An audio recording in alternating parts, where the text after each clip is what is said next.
Oi, Lu, tudo bem? Oi, Ricardo, tudo bem? E você? Tudo ótimo, tudo bem também, Lu. Lu, a gente vem conversando já há bastante tempo, né? Falando sobre liderança, e parece que você tem um evento agora, dia 30, sobre liderança. Eu queria que você me contasse um pouquinho aí do que vem pela frente nesse evento, o que a Ah, gente pode esperar. tem. Dia 30 nós vamos ter um evento do Grupo de Estudos Grafológicos, um produto inédito no Brasil, né, que eu criei, para dar assim espaço para as pessoas conhecerem a grafologia, ver a importância da grafologia e da técnica grafológica, o quanto que a gente, você sabe, né, assim como eu, o quanto que a gente, quantas soft skills, comportamento, caráter, temperamentos, introversão, extroversão, tudo que a gente possa pesquisar sobre a personalidade, né, de quem a gente está avaliando, e quanto que essa pessoa adere ao perfil do cargo que ela está executando no momento, ou um candidato que ele vá para alguma empresa, né? Então, a gente estava falando que existem tipos de liderança, né? Então, muitas empresas nesse grupo participam, ele ocorre só uma vez por mês, esse é o último do ano, e vai ser dia 30, das 20 às 22 horas, sem intervalo. Tem uma pequena taxa, né, de adesão, mas tem um material também que eu disponibilizo, onde a gente vai pegando as redações, né, que as pessoas fazem para eu poder fazer a análise, né, tem toda uma aplicação correta de se fazer, e a gente vai, segundo o escopo da vaga, ou da função, ver o quanto essa pessoa adere. Na verdade, não é para ver se a gente aprova ou reprova alguém. É para ver, na verdade, esse potencial, né? Então é muito legal, porque a gente acaba sendo assertivo, porque e os líderes gostam muito, né? De que a gente veja tudo isso.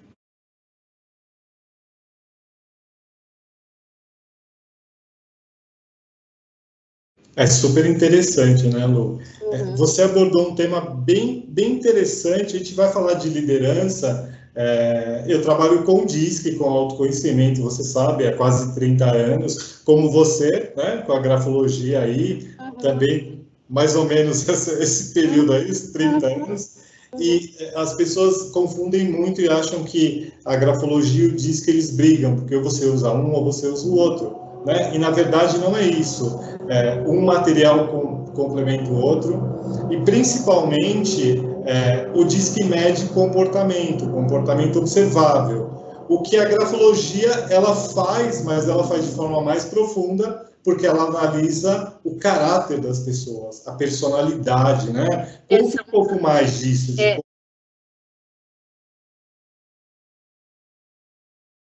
como... são mais de 300 características que a gente pode avaliar, né? Dentre elas, muitas questões de soft skills, hard skills, power skills, né? Porque são, a gente, como ela é projetiva, ela não é um teste psicotécnico, ela não é um teste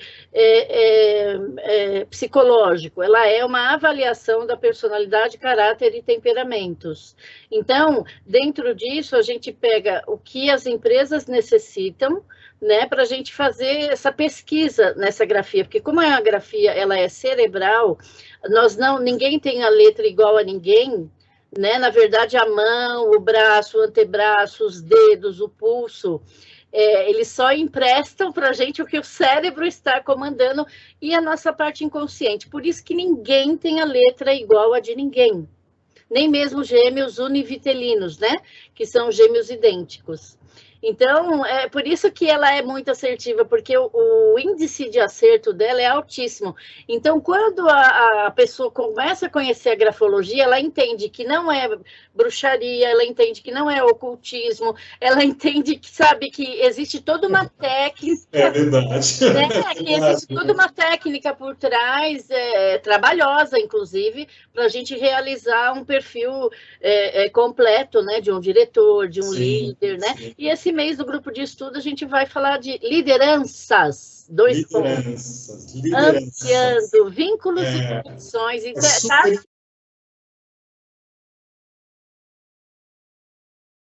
isso, e é isso que a gente procura fazer dentro da grafologia, porque eu posso ser muito boa para uma empresa como líder, muito boa, mas também eu posso ser a pessoa que eu estou além do tempo da empresa.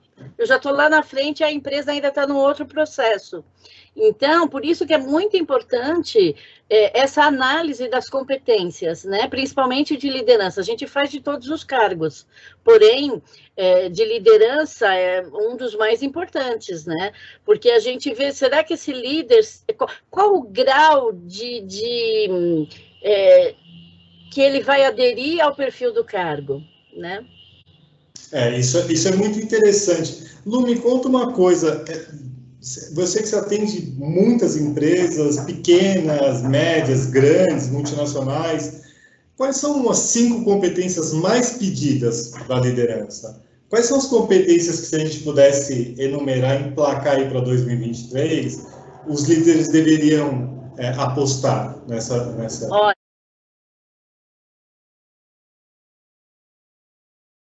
Olha, hoje em dia está muito em voga a capacidade, a resiliência, sem dúvida, mas a capacidade do escutar, do CNV, né, da comunicação não violenta, se é um líder que sabe também fazer, né, ministrar, oferecer um feedback, mas também receber um feedback, a inovação, né, uma pessoa que sai da sua caixinha, que não fica lá quadradão, porque não tem mais espaço. Inclusive, por causa da pandemia, muita coisa mudou, né? Tudo está muito, muito rápido. Já estava, e ainda, né, com essa onda aí da pandemia. Então, assim, eu colocaria a resiliência, né, a inovação, a comunicação, a capacidade de escuta e a visão sistêmica, incluindo não só a estratégia e o pensamento crítico. Tá? Além dessa questão mais humana de aceitar o diferente, entender o diferente, saber inspirar os demais da sua equipe, né? Então, são várias competências. As competências de liderança são muitas, né? São várias. Mas, às vezes, o que é importante uma competência de líder para uma empresa, como a gente estava falando, não é tão importante para uma outra. E depende da área também. Né? Às vezes, por exemplo, para a área de marketing, tudo que se refere à comunicação, óbvio, a comunicação é uma competência imprescindível, não é uma competência desejável, é imprescindível. Então, depende a área também que você vai, né, fazer a análise dessa competência.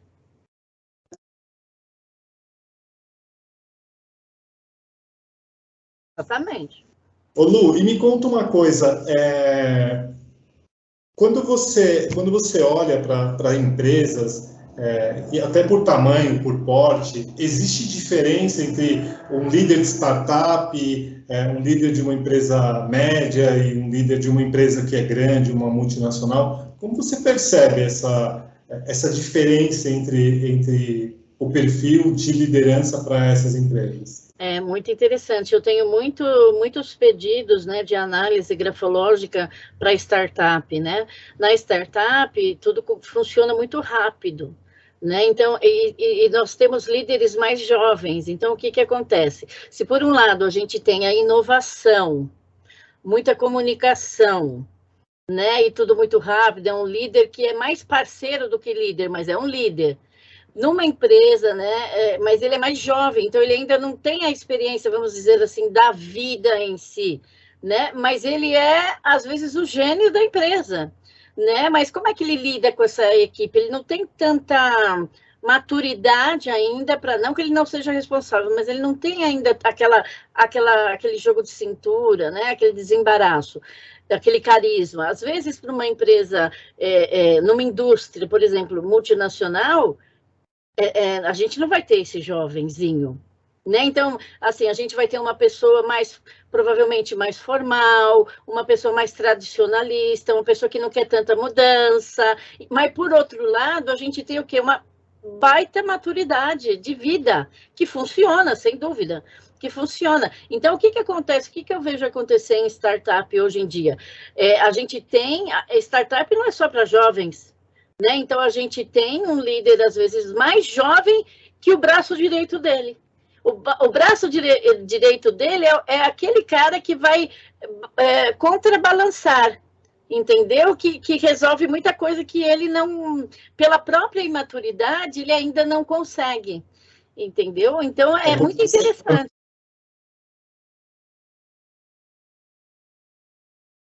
Sim, eles performam, né, melhor, sem dúvida, e a gente tem mais maturidade, uma equipe com menos conflitos interpessoais, né? As pressões são mais administradas, né? Mesmo tendo pressões por resultados, as pressões são mais administradas, entendeu? Porque esta pessoa que é o braço direito dele, a turma, né, a equipe acaba respeitando bastante, não que não respeite um líder jovem, não é isso, né, mas ela tem como ela tem esse contraponto, né, então, às vezes, aquele que é mais sênior dá uma puxadinha, né, no jovem, calma, tá bom, mas não vai falar desse jeito com ele, vamos lá. Vamos dar um feedback, mas vamos dar um feedback, né, mas dentro do perfil dele, porque a gente também tem que ver como que é o perfil de cada um. Nenhum liderado é igual ao outro, estando na mesma equipe. O jovem, ele é mais impaciente, né? Ele quer resultados mais rápidos, entendeu? Uma pessoa que é mais sênior, ela é mais estável nesse sentido. Então, às vezes, por isso que eu falei que, às vezes, esse sênior puxa o líder, né? Tá bom, vamos fazer, mas calma, primeiro precisa disso, depois disso, né? Porque o jovem, ele é mais impaciente, ele quer que as coisas aconteçam agora. E pela vivência, pela maturidade. A maturidade é muito importante, né, na liderança.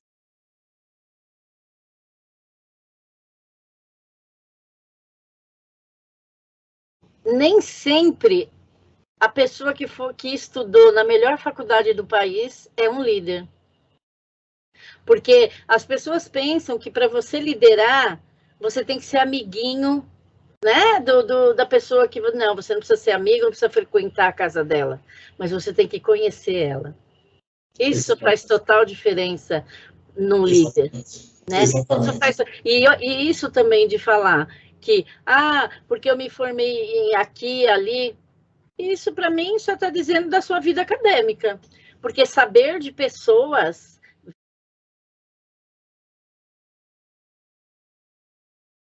Sei que eu vou só dar um spoiler, tá? Mas eu sei que você vai falar no seu grupo de estudo sobre o Elon Musk. Elon Musk. Vou falar do Elon Musk, né, que eu vou colocar aí no nosso evento do dia 30/11, que tipo de liderança ele tem, né?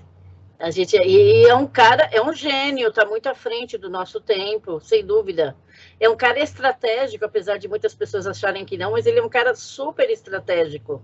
Sim. Né? Com visão sistêmica, pensamento crítico, né? Narcisismo também, mas, né, ele é bitrilionário, né?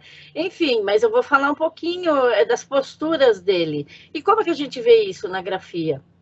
Né? Então, onde que a gente vê?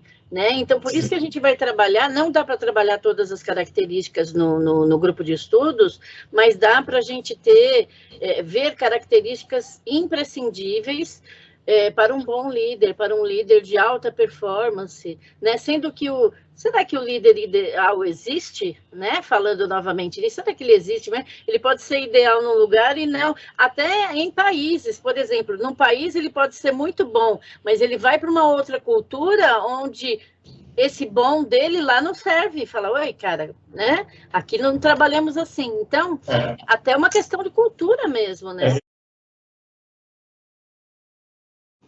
Eu acho que existem algumas diferenças. Eu acho que a mulher, é óbvio que cada um é cada um, mas a mulher eu acho que ela escuta mais. Ela entende mais, ela procura, ela tem mais facilidade para falar de emoções, de sentimentos, entender a outra mulher, o que está acontecendo mesmo da equipe dela. Eu acho que a mulher tem um pouco mais de abertura para a escuta, né, do que o homem. Sim. Entendeu? Sim. Eu acho que a mulher tem um pouco... Eu acho que a mulher, nesse sentido, eu acho a mulher bastante intuitiva, né? Então, eu acho que, é claro que pessoas são pessoas, né? Você vai encontrar também o oposto, né? Tem líder que é muito bonzinho, tem mulher que é muito brava, né? Então, a gente tem, claro que a gente tem as diferenças, mas, por exemplo, para mim, uma líder muito boa aqui no Brasil é a Luísa Trajano, né? Você sabe da Luísa Trajano, eu acho ela uma líder muito boa. Nós temos várias, né? Assim, mas tem sim uma diferença, entendeu? Eu acho que quando a mulher é mais brava como líder, ela é mais brava que o homem, entendeu? Eu acho que ela é mais brava que o homem, normalmente. Agora, Lu, para a gente encerrar, me conta.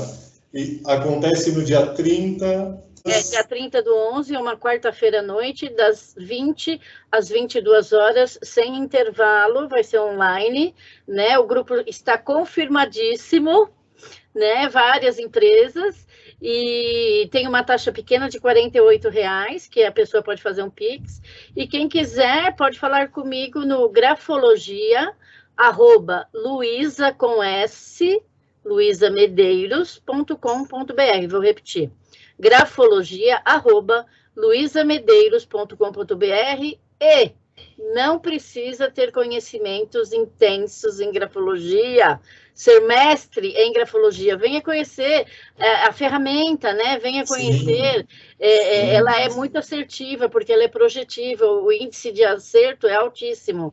Então, quem começa a fazer análise não quer, mas pode usar qualquer outro instrumento, mas também vai utilizar a grafologia. E ela é muito fácil de aplicar. É uma redação, né?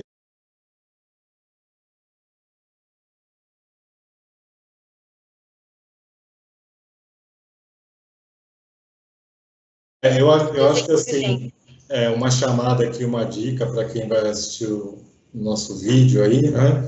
É que esse grupo de estudos, ele não vai falar sobre grafologia de forma profunda.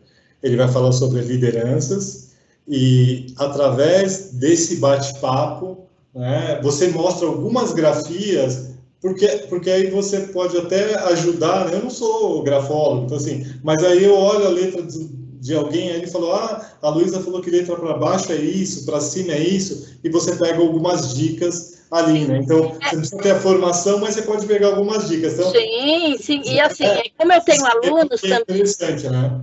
Como eu tenho alunos nesse grupo também, então eles vão falando, porque eu deixo eles falarem. O grupo de estudo é para isso, né? Eu deixo eles falarem o que eles estão vendo na escrita e por que estão vendo e o que significa a conjunção de um traço com outro traço, que aí gera um signo gráfico e o que isso significa, né? Então, assim, o pessoal, quem não conhece, fica apaixonado, porque eu não acredito que dá para a gente pesquisar isso, analisar. E dá, e a gente prova que dá.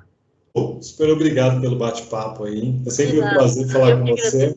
Obrigada. Nós teremos aí outros encontros para falar sobre curso, laudo e se aprofundar mais nos temas. Muito bem. Obrigada.